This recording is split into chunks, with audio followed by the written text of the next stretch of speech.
pa demokraci, jo Shqipëria pa drejtësi. I ka thënë të tjerët para meje, po unë duhet që t'i përqas këtu problemet e drejtësisë.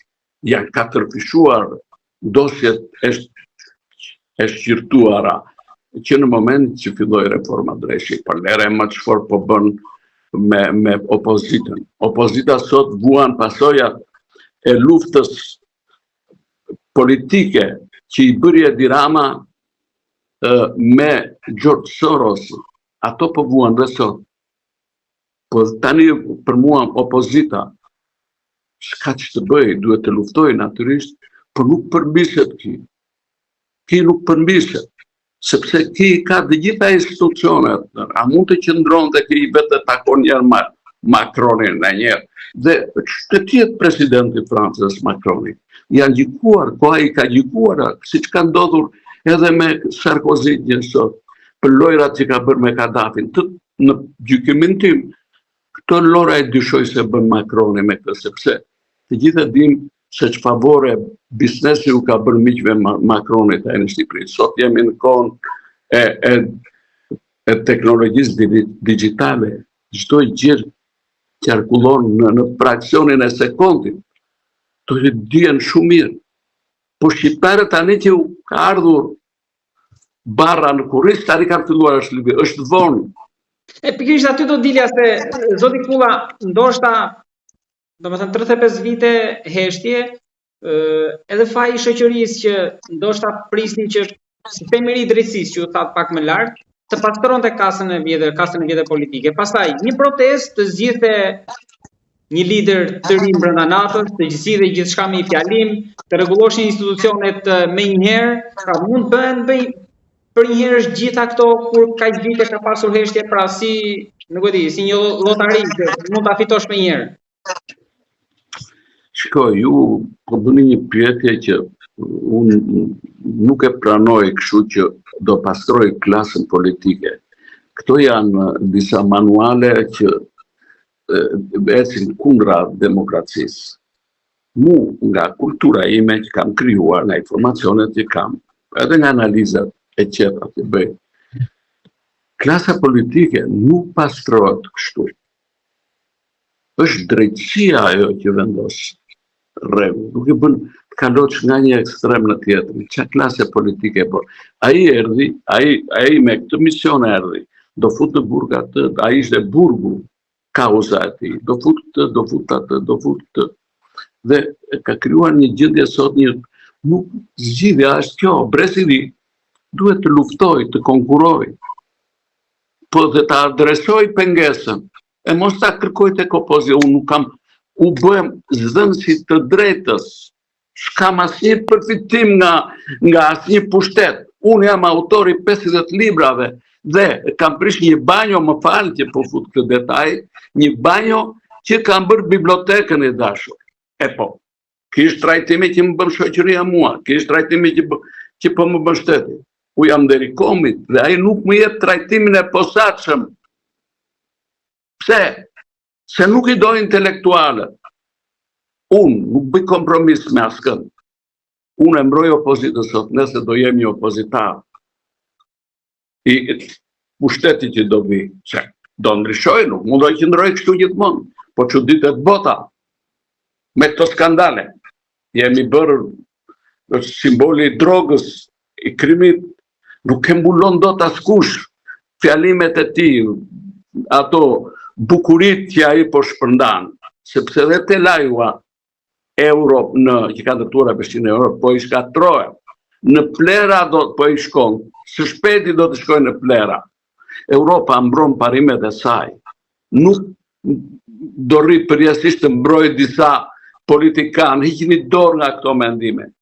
Ne kemi parë që ata janë më shumë drejt stabilokracisë tonë. Ai kanë rregull aty, po bëjnë nuk qëndron, nuk është mit që e ka krijuar George Sorosi. Nuk qëndron. Tani nuk ekziston fare stabilokracia. Nuk është fare. Më jepni një fakt. E ka shkatruar politika amerikane. Edhe Europa e ka kuptuar. Po, kjo është mit, nuk qëndron. Pse? Shiko, më bën keq që këto pyetje duhet të reflektojnë edhe një kulturë. Ne jemi i vetmi vend në Ballkan, mund të jemi me kroatët, po për mua jemi edhe më lart, që e kemi identifikuar veten me perëndimin jo sot, jo para 100 vjetësh, po që kur kemi kontribuar për qytetërimin perëndimor, ka fakte, ka prova, ka çdo gjë. Tani kanë kuptuar dhe politikanët perëndimor, ata nuk them ta kuptoj Macroni, po e ka kuptuar politikanët italian, e kanë kuptuar politikanët gjerman, sepse kanë filozofë, kanë albanolog, kanë gazetarë të cilët i kanë informuar. Shqiptarët janë më pro-europian. Destabiliteti krijohet nga diktatura, nga autokracia. Ai, sepse nesër, ai po sa dorëheqje, çfarë do bëjnë njerëzit? Kjo është diktaturë. Kjo është diktaturë. Kur ambasadori u thot që deputetëve tanë pse e quani diktaturë. Po si diktaturë? Ai bënte punën e Edi Ramës, ai që ishte para këtij që ka ardhur tash. Zuat ja zemri në gorë. Pra këta e kanë prish punë demokracisë. Ore ti, sikur punët ti kishte fjollë, ti kishte fitohet 1-1, ki edhe për arsye etike duhet ishte larguar. Sepse ki ka prishur edhe atë unitetin e njerëzve, i ka fut njerëzit edhe në ka një sherr të brendshëm, jo ti, ka shërbjera ti, jo. Këto e zgjidhet demokracia. Ky është vënë dyshim që në zgjedhjet e vitit 2021, pra të kapim fillin e bisedës. Çfarë bese kërkon një i pabes? Çfarë bese kërkon? Është kish mëkat ti besosh më të njeriu. Do ta mos i drejtuat vetë se kështu sa dje që unë nuk e kisha për ata poshtë balkonit. Unë vetëm e kam për këta tjerë që më kanë votuar 800.000 që kanë kontratë. Pra e ktheu pak, bëri një hap pas. Cilët 800.000? Kuj ka 800.000? A e dini juve raportin e OSBE-dirit cili ishte? Një raport diplomatik, ne mos kërkojmë ato që duam ne. A kështu e kanë ata gjunë që flasë? A di që luftra po bëhet në Parlamentin Evropian për këtë problem? Si thaj deputeti eurodeputeti gjerman që atje nuk e la krimi të bëj rotacione. Edhe ta në mbledhjen e komisionit jashtë Parlamentit Evropian. Këto janë referencat që unë përputhen dhe me mendimet e mia. Unë nuk duhet e qiqorasi, vërtet situata është e vështirë. Një njeri që ka vjedh, ai nuk do kishte fituar se mund të mos e donin Sali Berishën kaq. Po Sali Berisha e fitoi 530.000 vota. Si do që tjetë puna. Me gjithë këto, se këto e s'mund t'i mohoj këto parimet që i ka shkelur ligjet, i ka shkelur për dhënien e faljen e gjobave, që ka bërë ai ato janë një numër i madh prova që tregojnë që ai këtu ka vepruar qeveria shtet, partia shtet. Cilat kujtja thot ato, me ke bën dialogun për të 3 vota. Është i pacip. Është i pacip. Ato janë 83 vota të vjedhur, ai është një turp. Shiko, ca gjëra duken Ata jeta vetë që ishin dhe një lloj mallkimi, jo vetëm. Ora, ai është monster. Si kujtja thot ai që është mallkimi? Mallkimin që ka krijuar vetë, po ai drejti të haj atë, po populli, shkushure ka popullit vuaj. Ai ka krijuar një kulturë demokratike të papërfitrueshme. Ne mendonim se nga dalë, si breshka, po bënim disa hapa për para. U futëm në NATO. Dikush thotë që në NATO. Unë kam parasysh që kam përjetuar atë situatë. I besuan Sali Berishës. Na hoqën vizat, i besuan dhe kjo, sa vjet ka shumë vjet.